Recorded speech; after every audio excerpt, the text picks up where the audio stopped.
विश्व पुस्तक मेला नई दिल्ली में हम उपस्थित हैं और यहाँ पर विश्व के अनेकों देश, करीब 30 से ज़्यादा देश इस पुस्तक मेला में अपनी सहभागिता दर्ज किए हुए हैं। वहीं भारत के भी कोने कोने से सारे प्रकाशन के यहाँ पर अपनी पुस्तकें डिस्प्ले कर रहे हैं, लोगों को आकर्षित कर रहे हैं। अभी हम उपस्थित हैं वैदिक प्रकाशन के पास। यहाँ जिस उद्देश्य को लेकर के ये पुस्तकें हम लोगों के बीच प्रसारित कर रहे हैं, इनका एक बहुत बड़ा उद्देश्य है जो हमारी धर्म और संस्कृति के मूल विचारों को लोगों तक पहुंचाना चाहते हैं। तो हम चाहेंगे भाई साहब अपना परिचय दें, इसके बाद हम जानना चाहेंगे कि इनके इस वैदिक प्रकाशन के साहित्य का उद्देश्य क्या है। पहले ये नमस्ते, मेरा नाम रवि प्रकाश है और हम वैदिक गुरुकुल से जुड़े हुए हैं और वैदिक विद्या का प्रचार प्रसार का कार्य करते हैं।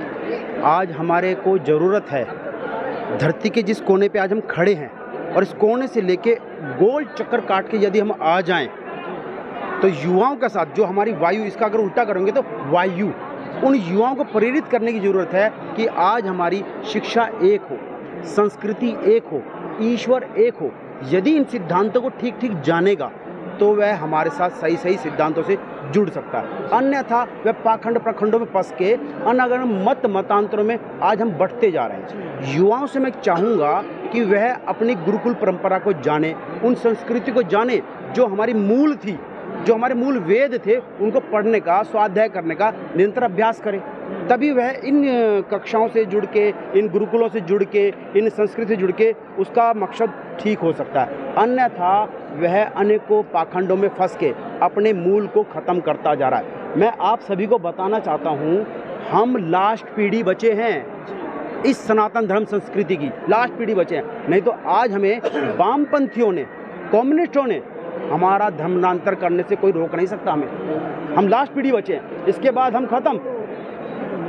अगर आज हमारा युवा इस युवा के अगर वायु की तरह तेज नहीं चला तो हम आंधी की तरह आए तो जरूर, मिटते ज़्यादा देर नहीं लगेगी, जैसे शांत हो जाता है। युवा को वायु की तरह आगे आना पड़ेगा। जी जी। और हम ये जानना चाहेंगे भाई साहब आपसे कि वर्तमान समय में युवा जिस भ्रम में जी रहा है, उस भ्रम को तोड़ने के लिए कि वो जिस पश्चिमी संस्कृति को अपना करके अपने आप को सोच रहा है कि हम ज़्यादा सुखोपभोग कर रहे हैं, फिर भी उसको वो शांति नहीं मिल रही, फिर भी वो उसको सुख नहीं मिल रहा है जो वो चाहता है, तो क्या वैदिक संस्कृति, हमारी भारतीय संस्कृति इस मामले में कितना सक्षम है उनकी ज़रूरत को पूरा करने के लिए? सिर्फ मात्र एक बार हम सेशन चलाते हैं युवाओं को जागृत करने का, छोटी छोटी कक्षाएं चलाते हैं, सिर्फ मात्र अपने जीवन का यदि वो 1 घंटा हमें दे दे, उसके बाद उसका निर्णय है कि उसका पक्ष किस तरफ है, इस तरफ है या इस तरफ है। 1 घंटा वो हमारे मंतव्य को सुन ले या अपने विचार हमसे पूछ ले या उस संस्कृति के बारे में हमसे जान, सिर्फ मात्र 1 घंटा, उसका जीवन परिवर्तन ना हो जाए तो हमें कहना। आज के युवाओं को आप कुछ संदेश दें कि उनको क्या करना चाहिए? कहते हैं अगर मूल नष्ट हो गया तो सब कुछ नष्ट है, चाणक्य जी लिखते हैं, ठीक है ना। तो मूल को बचाना है और मूल हमारे क्या है? वेद। हमारे मूल हैं वेद, हमें वेदों को बचाना पड़ेगा, तभी हमारा संरक्षण आगे बढ़ सकता है। और युवाओं को जागृत करना पड़ेगा गुरुकुल शिक्षा से, ईश्वरीय पद्धति से, योग विद्या से, यज्ञ से, हवन से उसे प्रेरित करके उसे जोड़ना पड़ेगा, तभी वह आगे बढ़ सकता है। अन्यथा वह सन्नाटा बटा सन्नाटा जीवन व्यतीत करेगा। बहुत बहुत धन्यवाद भाई साहब को। युवाओं को अपने मूल से जोड़ना पड़ेगा और ये एक बहुत बड़ा संदेश है आज के युवा पीढ़ी के लिए कि हम अपने मूल से जुड़ें, नहीं तो एक चुनौती भी हमारे लिए, सावधान करने के लिए, जैसा इन्होंने कहा कि आखिरी पीढ़ी कहीं हम न बन जाएं। इसीलिए ज़रूरत है कि हमें कुछ करना पड़ेगा। तो हम हमारे बीच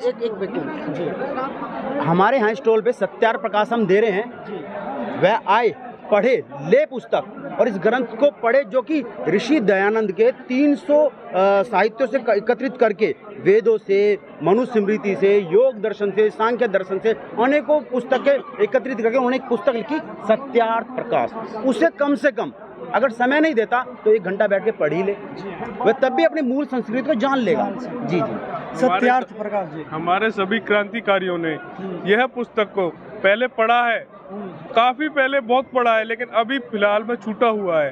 हम इसको इसलिए प्रसारित कर रहे हैं कि इसको जाने, इसको पढ़ें, एक बार दोबारा लौटे, अपने धर्म को जाने क्या है, क्या संस्कृति है हमारी, इसको एक बार जरूर पढ़ें। और मेरा यही बस निवेदन है कि उसको एक बार हमारे सत्यार्थ प्रकाश को, महर्षि दयानंद जी के सत्यार्थ प्रकाश को जरूर पढ़ें।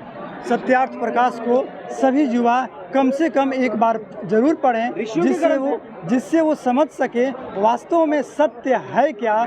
हमारे वेद में जो सत्य जिसका उद्घाटन किया हुआ है वो सत्यार्थ प्रकाश के माध्यम से हम लोगों को वो समझने को मिलता है और वो ज्ञान मिलता है। तो हम बहुत बहुत धन्यवाद देंगे आप सभी को। जी बाबूजी, हमारी सृष्टि को बने 1,96,63,124 वर्ष हो गए और महाभारत को 5100 वर्ष इनको निकालने से महाभारत जब से सृष्टि बनी है चक्रवर्ती सम्राट आर्य हुए। आर्य क्यों हुए? क्योंकि वो वेदों को पढ़ते थे। वेद को पढ़ने वाला रामदेव, राम कृष्ण, राम आज भी पूजा जाता है क्योंकि वो गुरुकुल में पढ़ा था और वेदों को पढ़ता था, और कृष्ण भी पढ़ता था। और आज के टाइम में भी सबको फेल कर दिया रामदेव ने। बिजनेसमैन बाबा, हमें वेदों को पढ़ना चाहिए। वेद ही भगवान का आदेश, उपदेश और संदेश है। केवल वेद के अलावा अगर जो कोई करता है उसमें मिलावट है, समझो वो पाखंड है। वेद को ही पढ़ना और सुनना सुनाना सभी आर्यों का परम धर्म है। वेदों को पढ़ना आज की एक बहुत बड़ी ज़रूरत है। हम वैदिक संस्कृति को जानना चाहते हैं, और जिस वक्त कहा जाता है भारत सोने की चिड़िया थी, तो इसी संस्कार परंपराओं के कारण वो सोने की चिड़िया बन पाई थी।